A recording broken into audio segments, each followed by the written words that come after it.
Bismillahirrahmanirrahim. Assalamualaikum warahmatullahi wabarakatuh. Alhamdulillah kita hari ini sempat insya-Allah kita bersama-sama 20 minit di dalam Madrasah Harian Mursyid. Kali ini kita sesi keempat dalam bicara kewangan Islam dan jual beli dalam talian.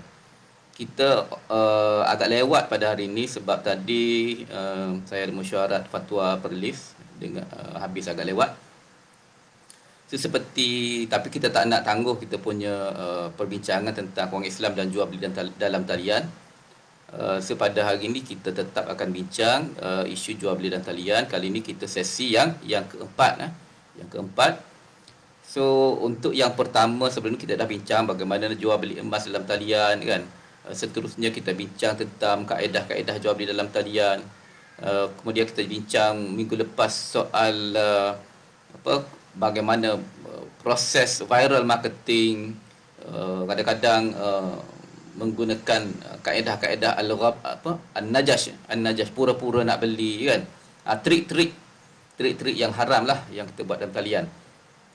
So hari ini insya-Allah 20 minit sahaja bincang secara santai. Kita nak bincang berkenaan dengan banyak sekarang ini musim korban. Sebanyak orang buat korban secara dalam talian. Anda selalu tengok sekarang ni kalau buka Facebook, iklan meriah kan, iklan-iklan korban di dalam talian.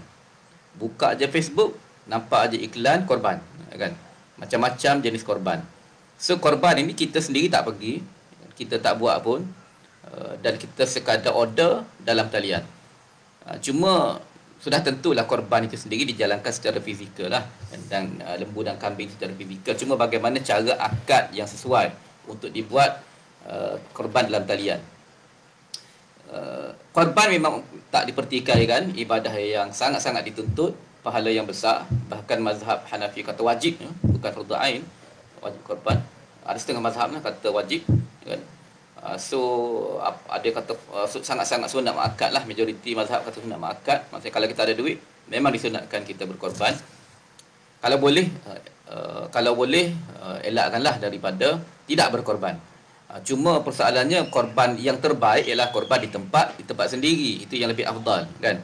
Tetapi ini tidak menafikan untuk kita berkorban di tempat luar.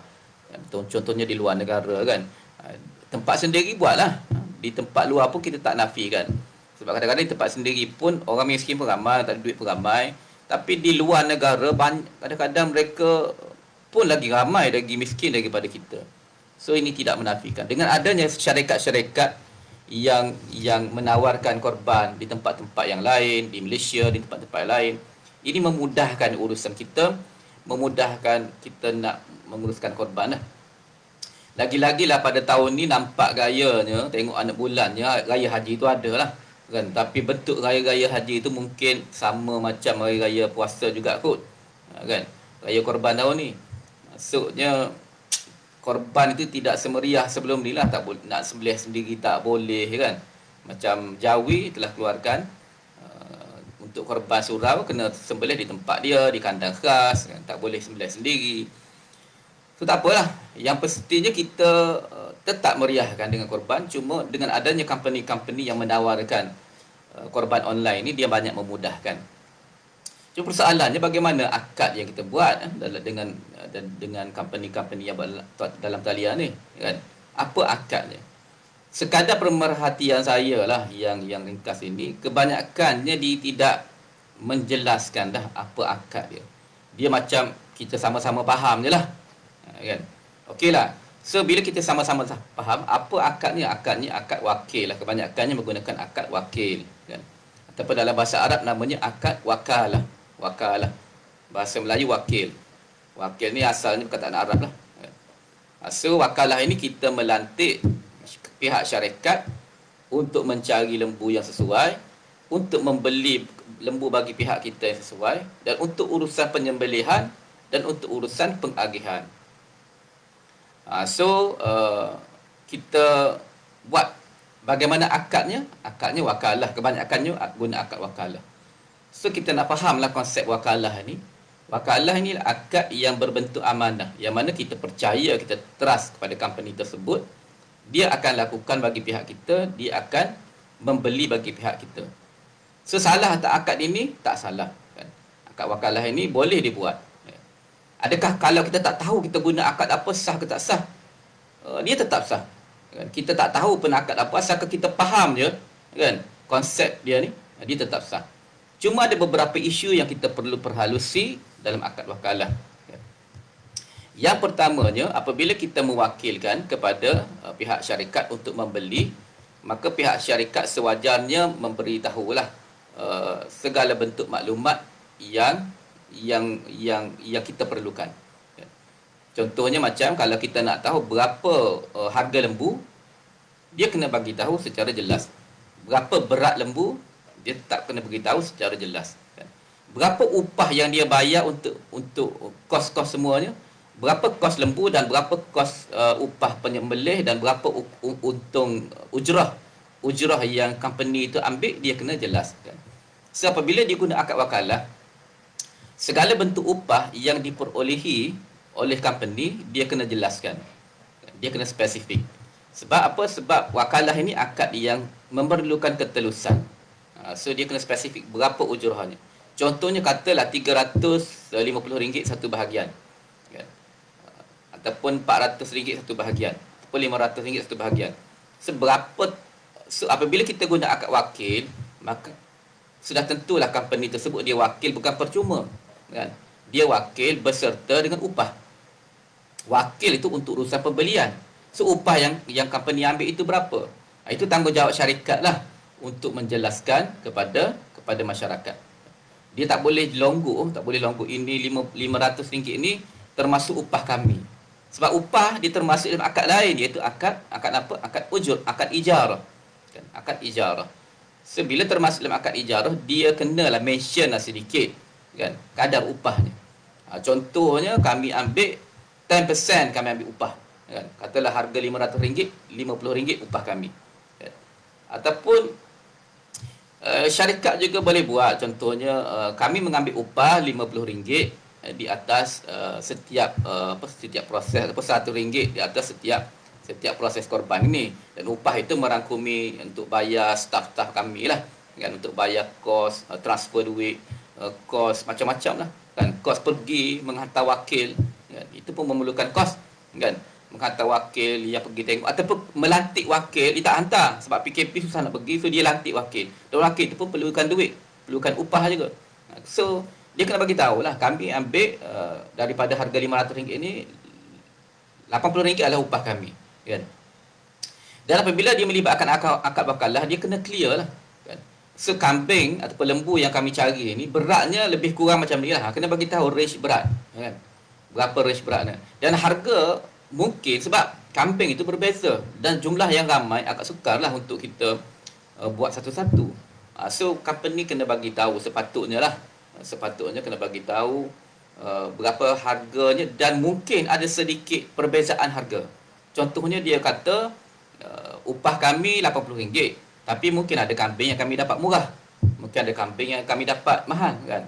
So, katalah kambing yang kami dapat murah, so balance di antara upah dengan kambing itu, dengan lembu itu berat. Company kena bagi tahu secara jelas, secara telus, bahawa contohnya upah itu bahawa pelanggan bersetuju lebihan daripada harga belian kambing akan diberikan kepada company sebagai satu insentif, contoh kan. Dia buat macam tu, so tidak ada isu lah, akad jadi lebih jelas kan. Ini akad yang sepatutnya menggunakan kaedah wakalah.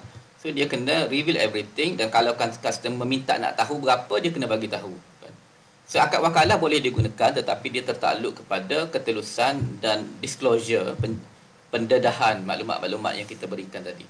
Dan apabila dia melibatkan upah, dia mengambil upah, maka upah itu mesti dijelaskan. Sebab apa? Sebab dia sudah masuk kepada akad ijarah. Akad ijarah yang mana bila kita buat akad ijarah, upah saja hendaklah ditentukan. So, buatlah penentuan dulu, contohnya RM80. So, kalau ada lebihan daripada harga kambing, company nak ambil sebagai insentif pun boleh kan? Ataupun kalau ada lebihan tersebut, company akan channel kepada kegiatan-kegiatan yang lain. Terpulanglah kepada polisi company masing-masing. Syariat Islam dia bebas dalam hal ini kan? Kaedah yang kedua, boleh juga menggunakan kalau nak buat tempahan awal, contohnya kambing. Kadang-kadang kambing tu tak ada lagi, lembu tak ada lagi kan. Baru nak cari, baru nak pilih ladang, baru nak cari kan. Kaedah yang kedua boleh juga buat bait salam, bait salam kan. Dulu ramai orang tanya saya, boleh tak nak buat bait salam? Sebenarnya majoriti mazhab lah membenarkan bait salam. Mazhab Syafi'i pun membenarkan bait salam, iaitu kita menempah binatang, binatang sembelihan boleh ditempah kan. So hukum bait salam itu tidak terikat kepada buah-buahan saja kan. Binatang-binatang pun boleh, sebab binatang tu bukannya kita tentukan rupa dia macam mana kan. Kalau jenis penentuan yang khusus seperti rupa, seperti bentuk, itu tak boleh. Bait salam ni dia untuk produk-produk yang kita panggil tidak spesifik kan, yang banyak di pasaran. So secara ringkasnya bait salam boleh dibuat dalam akad kan, dalam akad. Cuma Nabi kata bila nak buat bait salam, Nabi kata man aslafa fi syai' fa fi kailin ma'lum wa fi waznin ma'lum ila ajalin ma'lum. Itu clear dalam hadis kan. Apabila Nabi pergi ke Madinah, ramai sahabat Nabi buat bait salam. Pada zaman Nabi dia nama bait salah kan. Maksudnya pembeli dahulukan duit, kemudian supplier akan bagi pada tempoh yang dijanjikan. So apa yang Nabi kata, bila nak buat bait salam, pertamanya kena sukatan dan timbangan kena tentukan. Dan tempoh penghantaran, waktu delivery itu kena tentukan. Daripada hadis ini, para fuqaha kata tak kiralah buah-buahan ke ataupun binatang ke, boleh dibuat bait salam. So dia kena tentukan apa? Berat, anggaran lah, range lah berat kan. Mungkin ada yang rendah sikit, tapi dia kena range minimum dan maksimum. Contohnya RM500 untuk satu bahagian lembu ataupun seekor kambing ke, yang beratnya range macam ni kan. Itu kena ditentukan sebab Nabi kata wajib tentukan dia punya berat kan. So kita buatlah range berat, yang mana RM500, range beratnya minimum macam ni dan maksimum macam ni kan. Kemudian tempoh delivery kena bagi tahu lah akan deliver pada contohnya pada bulan pada hari raya haji 10 Zulhijjah kan. Deliver pada raya haji. Dan para fuqaha juga masukkan juga tempat deliver tu di mana kan. Contohnya di Myanmar ke, di Palestin ke, di Syria kan, ataupun di mana-mana kampung di Malaysia kan. Setempat delivery hendaklah dinyatakan di dalam akad. Pelanggan juga boleh memberikan, dia kena buat akad yang kedua. Setelah pelanggan beli dan bayar, dia kena buat akad yang kedua, sebab tadi baru akad jual beli kan. Maksudnya dia beli kambing, dia beli lembu yang masih lagi belum deliver. So namanya akad salam. So dia dah advancekan duit dia. Cuma persoalannya urusan penyembelihan. So dia buatlah akad perwakilan bahawa dia mewakilkan pihak penjual, pihak company untuk menguruskan semua. Ambil lembu, sembelih dan tolong bahagikan. So clear dah. Akad dah jadi clear. Cuma dalam akad, dalam perkara-perkara yang melibatkan bait salam ataupun bait salaf ini, kan, bait salam ini, satu syarat yang perlu ditekankan ialah dia tidak boleh tangguhkan bayaran. Dia tak boleh tangguhkan bayaran. Maksudnya bila kita kata kita nak buat akad lembu kan, akad salam kambing yang akan dideliver pada hari raya haji kan. So kita kena pastikan bahawa bayaran itu diberikan pada waktu akad jual beli kita buat. Akad jual beli bila kan? So dalam bait salam ini pricing dari sudut harganya, penjual ataupun mana-mana company cuma bagi tahu harga, bagi tahu berat, bagi tahu tempoh penghantaran dan bagi tahu tempat penghantaran kat mana kan. So dia harga itu mungkinlah company nak ambil untung berapa itu terpulang lah. Dia baik musawamah, dah jadi macam baik musawamah, terpulang bergantung kepada persetujuan masing-masing. Dia tak perlu nyatakan dah dia nak ambil untung berapa, tak perlu kan. Sebab bait salam ni jual beli yang biasa, cuma dia dahulukan wang pelanggan. So dari sudut pendedahan harga, dari sudut pricing itu dia lebih bebas sikit berbanding dengan ujrah tadi, berbanding dengan wakalah tadi yang pertama. Kaedah yang pertama. So dia lebih bebas. So bila dia lebih bebas, dia tak perlu dedahkan berapa dia untung kan, berapa dia, semua tak perlu dedahkan. Cuma dia perlu juga buat satu akad lagi, akad perwakilan lah. Akad perwakilan bagaimana cara nak wakilkan itu terpulanglah, kan?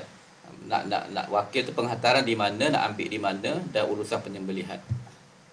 Seperti yang saya sebut tadi, oleh kerana ini adalah akad bait salam, kita punya bayaran itu mestilah cash, tunai. Maksudnya dilunaskan sepenuhnya pada hari akad dibuat. Sebab apa? Sebab kalau kita tak lunaskan bayaran itu, dia akan jadi bai'ud dain bid dain, ataupun namanya bai' al-kali bil kali. Jual beli hutang dengan hutang. Dan ini diharamkan oleh syarak, kan? Sebagai company yang nak buat guna kaedah bait salam, boleh, kena pastikan bayaran penuh didapati pada hari akad. Mazhab Maliki kata bolehlah 3 hari lah bagi tempoh kalau ada masalah, ada masyarakat 3 hari. Kan? Tak boleh lebih daripada 3 hari. Kan? Kalau lebih daripada 3 hari, lebih-lebih lagi kalau disengajakan, maka dia akan jadi masalah bai'atan fi bai'ah lah, bai'ul kali bil kali. Kan? So bai'ud dain bid dain. Dia tak boleh, dia kena segerakan bayaran. Nama pun bait salam. Nama bait salam ni bait salaf. Kita dahulukan duit. Kan? So kalau bila buat akad, tak boleh kata akad dah buat, saya sign kontrak, klik kan, minta hutang dulu, dah buat akad, kan. Bayaran ansuran, ada orang tanya kat komen tu, kan, boleh tak buat bayaran ansuran? Kalau guna bait salam tak boleh buat bayaran ansuran. Dia kena full, kan, tak boleh, kan. Kalau company guna al-ijarah ataupun wakalah, tak ada masalah, kan. Kalau dia guna wakalah tadi, yang nombor 1 tadi, nak buat ansuran ke, nak bayar tangguh ke, itu tak ada masalah. Sebab kita just wakil, kan. Soal bayaran itu cerita lain lah. Mungkin dia bayar pada hari nak sembelih ke, kan, pun tak ada masalah. Sebab dia akad jual beli itu berlaku semasa bayaran dibuat. Kalau kita guna akad wakalah, kan. Akad jual beli itu berlaku pada hari bayaran yang kita buat, kan. Yang lain-lain itu kita anggap janji je, kan. Kita anggap janji nak buat. Contohnya dia kata saya nak korban ni, saya nak korban dengan company awak, kan. Bila korban tahun ni? Okey, setuju. Bila nak bayar? Tunggulah. Kan? So kalau kita tak menganggap dia sebagai akad, mungkin dia sebagai janji, kan. Kalau kita anggap dia sebagai akad, kita anggap dia bayar lewat lah. So tak ada masalah, sebab dia bukanlah akad jual beli. Kan, kita wakilkan dia yang tolong beli bagi pihak kita, kan. Yang kita bayar kepada company tu, untuk kaedah yang pertama tadi, kita bayar tu bukan dia yang kita bayar kat dia. Kita bayar, kita minta dia tolong bayar, dia tolong beli bagi pihak kita. Sebab itu yang kaedah pertama perlu lebih telus, kan. Sebab dia tolong urusan, dia kena bagi tahulah dia ambil upah berapa, kan. Dia tak boleh ada unsur-unsur yang tersembunyi, kan? Untuk kaedah yang pertama tadi. Cuma dia fleksibel lah, duit tu dia boleh ambil bila-bila masa. Yang kedua, kaedah yang kedua, bait salam, dia lebih fleksibel dari sudut harga. Dia bagi tahu je harga kat pelanggan. Dia tak perlu bagi tahu dah mention berapa untung dia nak berapa, kan. Tak perlu mention, kan. Dia bagi tahu harga RM500. Tapi kena bayaran segera. Ini kaedah bait salam. Bayaran segera. Cuma apabila benda ni kalau kita buat secara orang kata jual beli secara dalam skala yang kecil, maka saya rasa tidak ada masalah untuk kita buat asalkan masing-masing faham akad, kan. Cuma kalau kita buat dalam skala bisnes yang besar, kan, yang mungkin ratusan ribu, company kena lantik lah penasihat syariah, kan. Tapi saya nampak banyak company dah ada lantik penasihat syariah, pegawai syariah, kan. Alhamdulillah lah, kita tengok, kan. Dan pegawai syariah ini dia kena pastikan lah setiap akad yang dibuat itu adalah bertepatan dengan apa yang dilakukan, kan. Bertepatan apa yang dilakukan secara realitinya. Contohnya lah, katalah company itu buat bait salam. So penasihat syariah kena check lah secara dokumentasinya, kan. Ada tak ada unsur-unsur hutang di dalam bait salam. So kalau unsur hutang atau bayaran ansuran, maka tak boleh. So terpulanglah kepada company nak guna mana-mana kaedah, kan. Yang pastinya kaedah yang pertama tadi, dia melibatkan wakalah dengan ujrah. So dia perlu pendedahan yang sangat terperinci. Tapi kalau company, kalau pelanggan kata dia tak nak tahu pun harga, itu terpulang lah. Tapi tanggungjawab penjual, dia kena bagi tahu. Kan? Dia tak boleh sorok lah. Pendek kata, kalau ada orang tanya, dia kena bagi tahu. Terutamanya kadar upah tadi. Sebab dia wakalah satu hal, dia wakil, kemudian dia ada akad yang kedua, akad upah.